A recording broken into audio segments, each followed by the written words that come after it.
Assalamualaikum warahmatullahi wabarakatuh. Setiap keluarga pasti punya impian untuk hidup damai, rukun, dan penuh cinta. Tapi, kenyataan seringkali nggak semanis harapan. Salah satu ujian terbesar dalam rumah tangga adalah masalah ekonomi. Nggak sedikit rumah tangga yang awalnya bahagia, lalu goyah hanya karena urusan uang. Yap, gejolak ekonomi bisa mengguncang keharmonisan keluarga kalau nggak disikapi dengan bijak.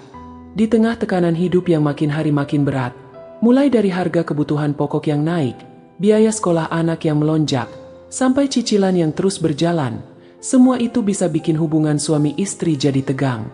Bahkan, hal-hal sepele pun bisa jadi bahan pertengkaran karena emosi sudah lebih dulu terkuras oleh masalah keuangan.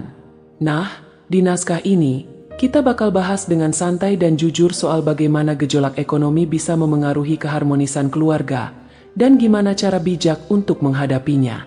Awal yang indah, masalah datang tak diundang. Banyak pasangan memulai pernikahan dengan segala harapan. Punya rumah sendiri, anak-anak yang bahagia, dan kehidupan yang stabil. Tapi ketika realita ekonomi mulai menghantam, semuanya bisa berubah.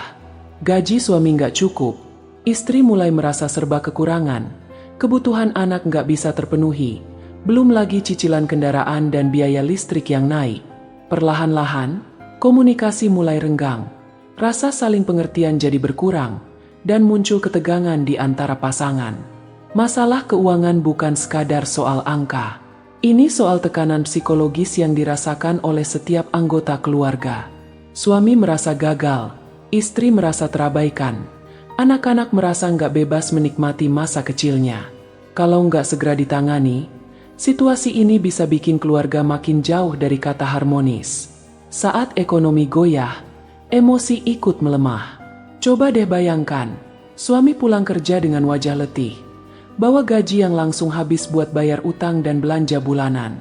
Istri, di sisi lain, juga capek karena harus muter otak biar uang belanja cukup sampai akhir bulan. Anak-anak minta uang jajan, dan tiba-tiba gas habis. Situasi kayak gini seringkali bikin emosi cepat tersulut. Ucapan jadi kasar, komunikasi jadi penuh sindiran. Bukan karena nggak sayang, tapi karena masing-masing sedang stres. Ketika masalah ekonomi datang, yang sering terlupakan adalah bagaimana menjaga perasaan satu sama lain. Padahal, ini justru waktu di mana kita harus lebih saling menguatkan, bukan saling menyalahkan. Pentingnya peran suami dan istri di masa sulit. Dalam situasi sulit, peran suami sebagai kepala keluarga jadi sangat penting.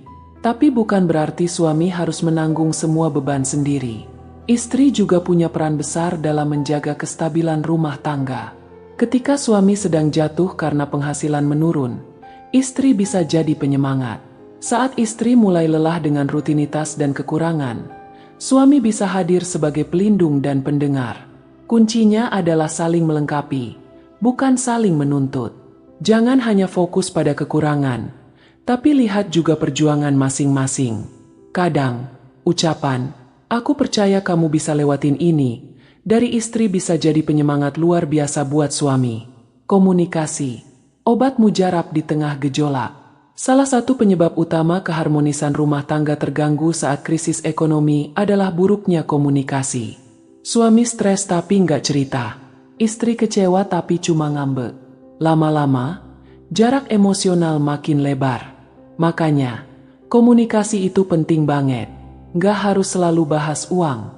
Kadang cukup tanya kabar, dengerin keluhan, atau bilang terima kasih. Itu sudah cukup bikin pasangan merasa dihargai. Kalau memang keuangan sedang sulit, bicarakan dengan tenang. Buat rencana bareng. Kurangi gaya hidup yang berlebihan. Yang penting, tetap kompak, karena badai ekonomi bisa dilalui asal pasangan saling percaya dan terbuka. Bijak mengatur keuangan, kunci awal meredam gejolak. Nggak semua masalah ekonomi datang dari pendapatan kecil. Kadang, gaya hidup yang nggak sebanding dengan penghasilan juga jadi sumber bencana. Saat keluarga memaksakan hidup mewah demi gengsi, padahal penghasilan pas-pasan, itu sama aja dengan menggali lubang sendiri. Mulailah belajar bijak dalam mengatur keuangan. Bedakan kebutuhan dan keinginan. Bikin skala prioritas. Gak perlu malu hidup sederhana. Yang penting tenang dan bahagia. Kalau memungkinkan, istri bisa bantu menambah penghasilan dari rumah. Misalnya jualan online, jadi reseller, atau buka jasa kecil-kecilan. Asal komunikasi tetap baik, gak akan ada masalah dengan peran ganda ini. Anak-anak juga terpengaruh. Jangan lupa, gejolak ekonomi juga berdampak pada anak-anak. Mereka bisa merasa tertekan kalau sering lihat orang tuanya bertengkar. Mereka bisa merasa bersalah kalau permintaan mereka selalu ditolak. Padahal, mereka belum tentu ngerti apa itu krisis ekonomi. Itulah kenapa penting banget menjaga suasana rumah tetap hangat meski sedang sulit. Libatkan anak-anak dalam diskusi ringan. Jelaskan kondisi dengan bahasa yang mudah dimengerti. Ajari mereka hidup hemat, bukan hidup dalam kekurangan. Dan yang terpenting, jangan jadikan anak sebagai pelampiasan emosi. Spirit keimanan di tengah krisis. Sebagai keluarga Muslim, iman adalah fondasi terkuat. Di saat ekonomi sedang goyah, jangan lupa untuk kembali kepada Allah. Perbanyak doa, salat berjamaah, baca Quran bareng, dan saling mengingatkan untuk tetap bersabar. Yakinlah bahwa rezeki itu sudah diatur oleh Allah. Tugas kita hanya berusaha semaksimal mungkin dan bersyukur dalam segala kondisi. Kadang, di balik kekurangan ada keberkahan yang gak kita sadari. Mungkin dengan hidup sederhana, kita jadi lebih dekat satu sama lain. Mungkin dengan ujian ini, kita jadi lebih menghargai yang selama ini kita abaikan. Gejolak ekonomi memang bisa mengguncang keharmonisan keluarga, tapi itu bukan akhir dari segalanya. Justru saat itulah kualitas hubungan diuji. Apakah kita tetap saling menggenggam tangan saat badai datang? Atau malah saling melepaskan dan menyalahkan? Keluarga yang harmonis bukan berarti nggak pernah ribut. Tapi mereka tahu caranya saling memaafkan, saling memahami, dan saling menguatkan. Ekonomi boleh naik turun, tapi cinta dan kepercayaan harus tetap stabil. Jangan biarkan uang jadi alasan renggangnya hati. Karena pada akhirnya, yang membuat rumah menjadi tempat paling nyaman bukan seberapa besar penghasilan, tapi seberapa besar kasih sayang yang kita tanam di dalamnya. Wassalamualaikum warahmatullahi wabarakatuh.